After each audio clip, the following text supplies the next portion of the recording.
Vous me demandez qui prend l'argent quand on fait condamner quelqu'un. Vous m'avez posé cette question 1 millier de fois. Aujourd'hui, je vous explique enfin quelle est la différence entre une amende et les dommages et intérêts.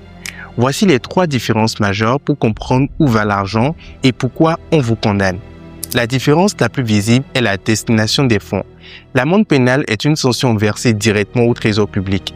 C'est une punition que vous payez à la société pour avoir violé la loi, comme les amendes prévues par le Code du numérique.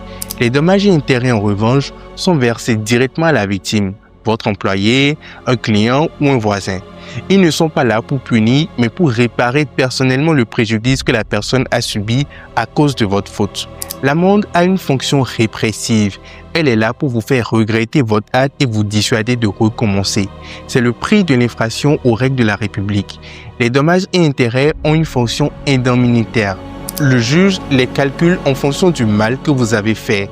Préjudice moral, perte d'argent, blessure.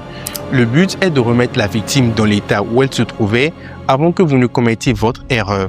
Si vous causez un petit dégât, les dommages et intérêts seront faibles, même si l'amende pénale pour l'infraction est, elle, très élevée. L'amende est la conséquence d'une action publique. C'est le procureur de la République qui la réclame au nom de la société parce que vous avez troublé l'ordre public. Sans test de loi précis, il n'y a pas d'amende. Les dommages et intérêts révèlent de l'action civile. C'est la victime elle-même ou son avocat qui doit les demander et prouver son dommage. Vous pouvez être relaxé au pénal, ne pas payer d'amende, mais être tout de même condamné au civil à payer des dommages et intérêts si vous avez commis une imprudence qui a causé un tort. Par contre, retenez ceci. En matière numérique, par exemple, pour une violation de la vie privée, le CNIL peut constater l'infraction qui mène à une amende lourde pour l'État, tandis que la victime demandera en plus des dommages et intérêts pour le stress ou l'humiliation subie.